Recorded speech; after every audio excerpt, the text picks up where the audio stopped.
Hello दोस्तों, आज बिना किसी स्क्रिप्ट के माने बिना किसी उस चीज़ के मैं आपको बताने वाला हूँ मेरी जर्नी के बारे में। थ्रू आउट मेरे क्लास 10th के बाद मैंने 11th से क्या किया, मैंने किस तरीके से कौन कौन से कॉम्पिटिटिव एग्जामिनेशन की प्रिपरेशन की, मेरे हेल्थ के बारे में मेरी जो ये हालत हो चुकी है, इस सब चीज़ों के बारे में बिल्कुल रॉ बात करने वाला हूँ। और कोई स्क्रिप्ट नहीं रखी है मैंने। और why I am sharing this on this social media YouTube, because guys in my childhood, मैंने जब मैं बच्चा था, मैं एक्सप्लोर कर रहा था इंटरनेट की दुनिया में। पहले पहले आया था 2020 के समथिंग, है ना। तो तभी मुझे पता चला था, I got to know about this YouTube kind of things, this social media. तभी देखता था मैं बहुत यूट्यूब, ये कह रहे मनाटी भुवन माम, ये सब चीज़ें मैं देखता था।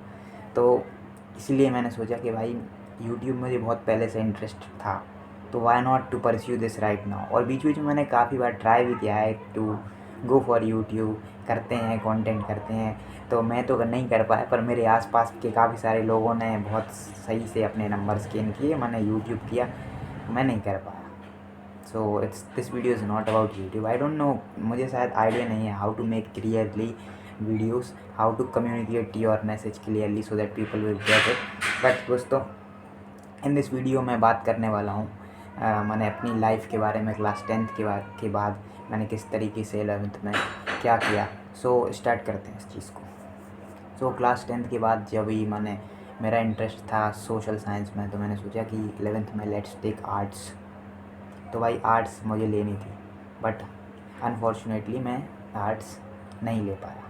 बट मैंने उसके ऑप्शंस एक्सप्लोर कर लिए थे, यूट्यूब पे ऐसे ही रैंडमली सर्च किया कि what are the scopes after class 10th, और आर्ट्स में स्कोप क्या है, ये ऐसा कुछ करके। तो मुझे पता चला क्लेट एग्ज़ाम के बारे में। क्लेट जिसको नहीं पता, तो वो एक एंट्रेंस टेस्ट होता है, कॉमन लॉ एडमिशन टेस्ट, जिससे आप BA LLB BBA LLB इन सब चीज़ के 5 ईयर लॉ इंटीग्रेटेड प्रोग्राम में आपको इससे एडमिशन मिल जाता है NLUs में, जो कि बेसिकली IITs के इक्विवेलेंट या फिर नेशनल लॉ यूनिवर्सिटी होती हैं। लॉ के लिए सबसे प्रतिष्ठित संस्थान होते हैं, सबसे हाई प्रेस्टिजियस इंस्टीट्यूशंस होते हैं।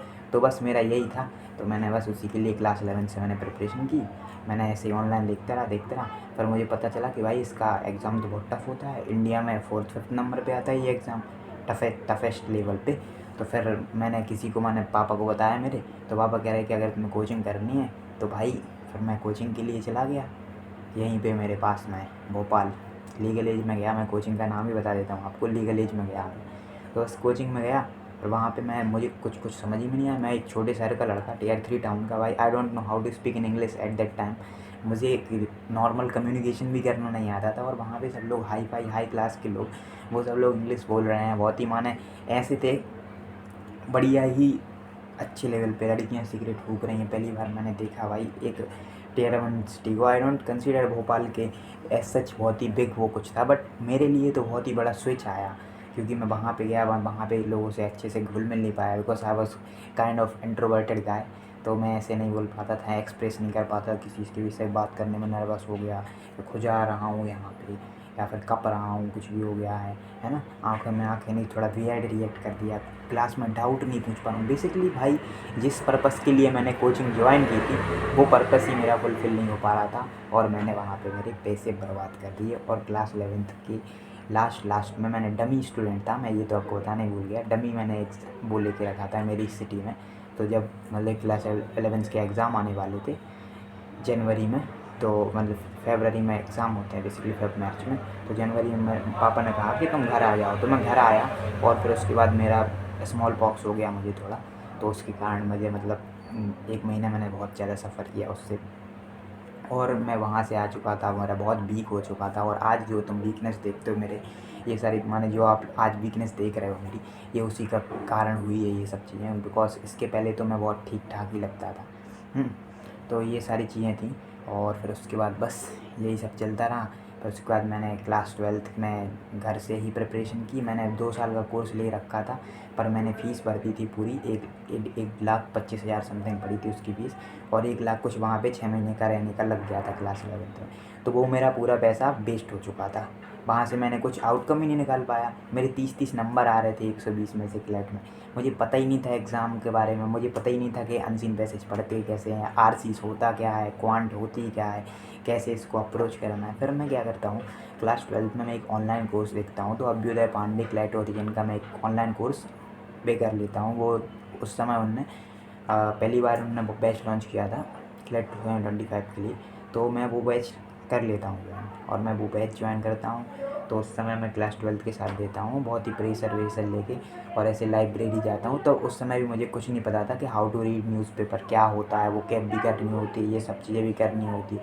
क्योंकि भाई हम एक टियर 3 टाउन के बच्चे, हमारे यहाँ पे जो सब्जेक्ट फॉर एग्जांपल ये बुक है जैसे, तो इस बुक का ये पेज जो है, ये इसका मतलब हमें नहीं पता होता भाई क्या है भाई इसका मतलब, we don't know, we are just grinding it, माने हम केवल उसको ग्रास्प ही कर, माने कॉन्सेप्ट ग्रास्पिंग नहीं चल रही थी, पूरे रूट लर्निंग वाले कॉन्सेप्ट से हम इस स्कूल से उठ के आए थे, तो कुछ घंटा समझ में नहीं आता था। बट फिर उसके बाद जो है अभ्युदय पांडे की कोचिंग पढ़ते हैं हम लोग, वहाँ से साथ साथ मैं पढ़ता हूँ, और साथ साथ में मैंने आपको बताया था क्लास 11 में मैंने आर्ट्स तो ली नहीं थी, तो पीसीबी ले रखी थी, तो पीसीबी फिजिक्स केमिस्ट्री वाई वो भी पढ़ना था क्लास 12 का। तो क्लास 12 में मैं क्लेट देता हूँ, क्लेट में मेरा परफॉर्मेंस बेकार रहता है, बिकॉज अंदर से मुझे लगता है कि भाई मैं why I am doing this CLAT shit, मैंने क्यों कर रहा हूँ मैं ये CLAT, am I doing it for myself, और I am just doing it कि आई विल क्रैक क्लेट, मुझे बस ये टैग करना है, या फिर NLU का टैग चाहिए मुझे। भाई मुझे कुछ समझ नहीं आ रहा था, पर मैंने क्लेट दिया ऐसे ही बेमन से, तो मेरे 57.25 नंबर आए, 57.25, और 22,000 समथिंग रैंक थी मेरी। तो उस रैंक पे मुझे कोई क्लेट से NLU तो अलॉट नहीं हुआ, ना टियर 3, ना कुछ, ना वैकेंसी में, ना कुछ, मैंने बहुत सारे अप्लाई भी नहीं किए थे, कुछ भी अलॉट नहीं हुआ।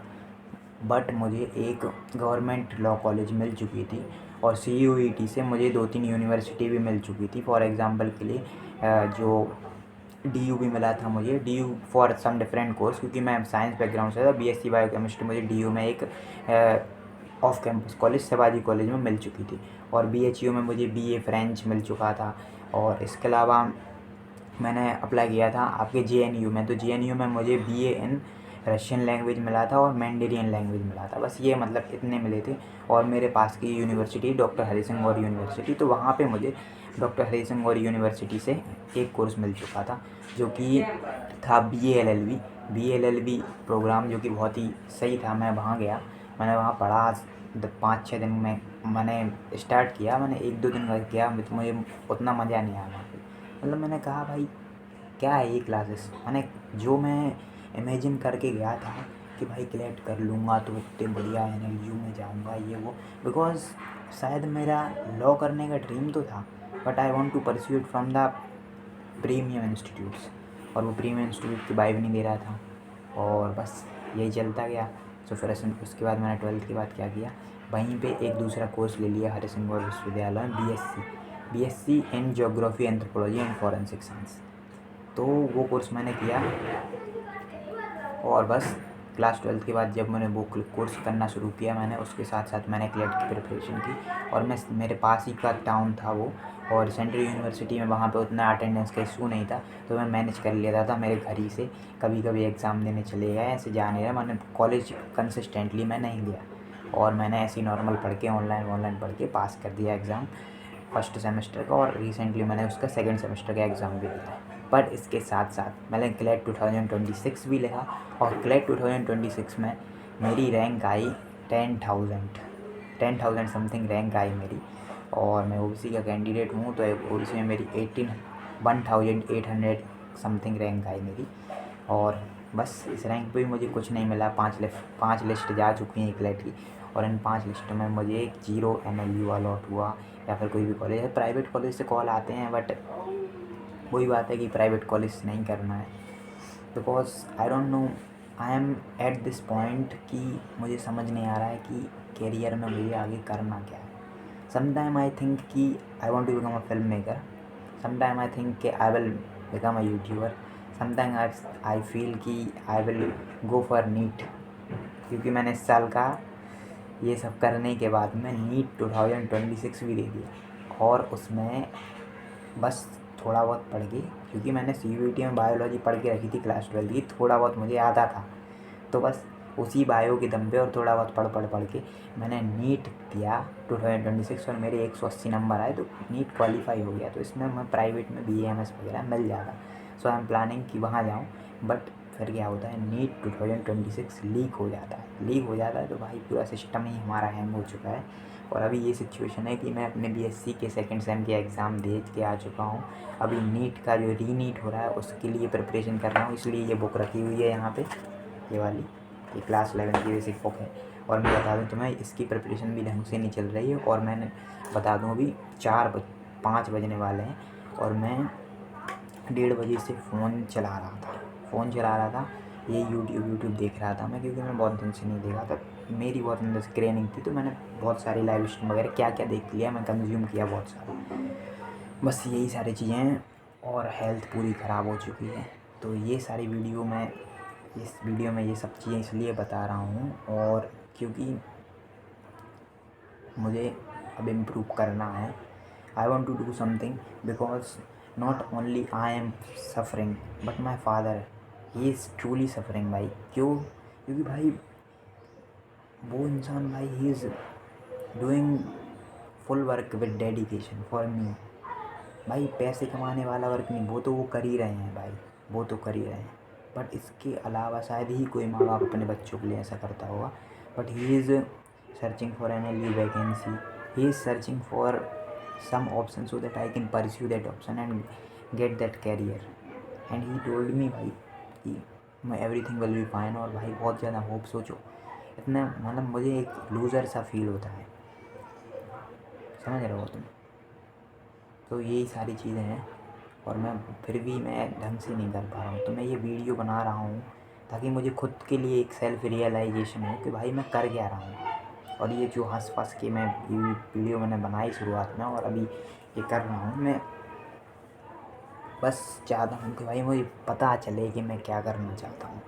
और ये जब ही पता चलेगा जब मैं इसके साथ टाइम इन्वेस्ट करूँगा, मैं कुछ ऐसा सोचूँगा अपने बारे में कि भाई I have to do this, I will be committed to this, ऐसा। सो भाई यही बात है। और ऐसा नहीं है कि I am very rich person, as you can see in my background that light it does not work why really well. ये पूरा ये घर है, this is also not mine, we are living in rented portion, 1 BHK कह सकते हो आप, इसमें रहते हैं हम लोग। और बस यही है, my father is doing really hard for me, but बस यही चीज़ है कि I don't have to do some work बस। और भाई ये वीडियो मैं यूट्यूब पे अपलोड करूँगा सो दैट कि मैं बता पाऊँ कि भाई I am committed for something right now, and I will do definitely go for something और will choose one path and go there. और I think sometime I feel that I have to do YouTube sometime, because भाई मेरे बचपन से ही मैंने YouTube पे content बना रहा है, मैं बनाए व्लॉग्स वगैरह बनाता था मैं, but that's not so much productive, इतने नहीं चले, 100 200 150 व्यूज़ आ गए मैक्सिमम। और बस आसपास के लोगों में ही दोस्तों को बता दिया। आज भाई जब मैं देखता हूँ भाई सब लोग माने पीपल ट्रोल्स में, and thing is like this कि I am not able to achieve that heights in YouTube, even the 100 subscribers